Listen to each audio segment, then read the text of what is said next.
Hai fans nan cantik dan ganteng. Pernah nggak sih kamu merasa bahwa hidupmu seperti tidak memiliki arah dan tujuan? Merasa bahwa apapun yang kamu lakukan dalam hidup selalu gagal. Merasa bahwa banyak orang yang menyakiti, bahkan semuanya bertambah buruk karena kamu tidak tahu lagi. Satu hal yang perlu kamu ketahui, bahwa semua perasaan tadi manusiawi dan tak selalu salah. Hidup memang penuh teka-teki. Tapi tolong ingatlah beberapa hal penting ini dikala kamu sedang dilanda semua perasaan tak menyenangkan tadi. Hal yang dirasa sulit olehmu itu, sesuatu yang pantas dan wajar untuk dijalani. Di dunia ini selalu ada dua kemungkinan, ya atau tidak, sedih atau senang. Tidak ada jaminan dalam hidup manusia bahwa kita tidak akan pernah memasuki fase kesedihan dan kesulitan, tidak ada. Siapapun di antara kita, pasti akan mengalami dan melewati fase ini. Ketahuilah bahwa setiap kesulitan yang terjadi dalam hidup kita adalah hal yang pantas untuk kita jalani. Itu berarti Tuhan sedang memberikan kesempatan kepada kita untuk merasakan hidup yang penuh tantangan dan bukan hidup yang biasa saja. Itu berarti waktu sedang menempamu menjadi manusia yang kuat.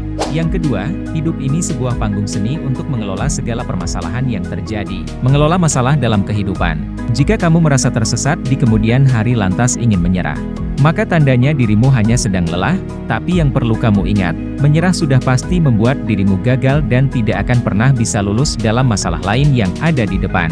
Karena hidup ini aslinya panggung seni untuk mengelola masalah yang datang dan pergi silih berganti. Artinya setelah ada masalah yang selesai, pasti akan ada masalah baru lagi yang datang. Tujuannya ya agar kamu bisa menikmati dan paham makna hidup yang sesungguhnya.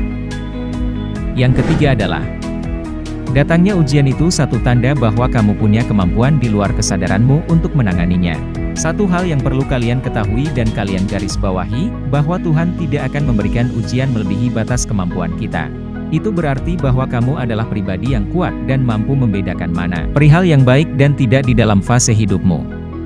Oleh sebab itu, kamu ditempatkan pada posisi tersebut agar dirimu dapat kembali dengan caramu sendiri tanpa merugikan siapapun. Yang keempat, tersesat bukan berarti kalah dan salah, kamu hanya butuh kembali ke jalan pulang.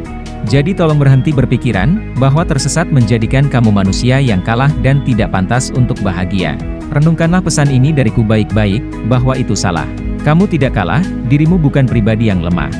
Yang kelima, jangan pernah menyalahkan dirimu sendiri tentang apa yang sudah terjadi. Tolong berhentilah menganggap bahwa kamu adalah pribadi yang bodoh bahkan cenderung menyalahkan dirimu sendiri untuk hal-hal yang sudah kalian lakukan.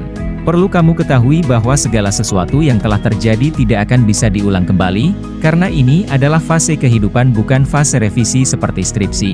Semua yang telah terjadi tidak akan bisa kamu ulang kembali, tetapi sesuatu yang belum terjadi bisa kamu perbaiki. Ada hal yang perlu kamu ingat, bahwa menyalahkan diri sendiri akan membuatmu semakin tersiksa. Jika kamu merasa tidak memiliki tujuan hidup atau semangat hidup, maka reaksi kalianlah yang akan menentukan. Asal kamu tidak menyerah maka semuanya akan kembali baik-baik saja seperti semula. Yang terakhir ketujuh, jadikan itu sebagai kesempatan untuk melatih dirimu menjadi lebih kuat. Jika kamu tidak jatuh, maka dirimu tidak akan pernah belajar. Sakit memang, dan bahkan tak jarang kamu pun menangis karenanya. Tapi disitulah kamu sedang belajar untuk menjadi pribadi yang lebih kuat. Yakinlah bahwa hanya dirimu sendiri yang harus melakukannya dan kamu pasti bisa melakukannya. Ada hal yang perlu kamu ingat bahwa setiap orang berhak atas kesempatan kedua dalam hidup mereka, untuk menjadi pribadi yang lebih baik. Dan ketika kamu merasa sendiri pada fase ini, ingatlah bahwa ada aku di sini yang selalu mendoakan untuk setiap kebaikan dalam hidupmu. Percayalah, bahwa aku pun juga pernah salah jalan dalam hidupku, dan kini aku tengah berproses untuk kembali menemukan jalan pulang. Jika suka video saya, silahkan subscribe dan aktifkan lonceng notifikasi agar terus update video terbaru dari Sobat Dins.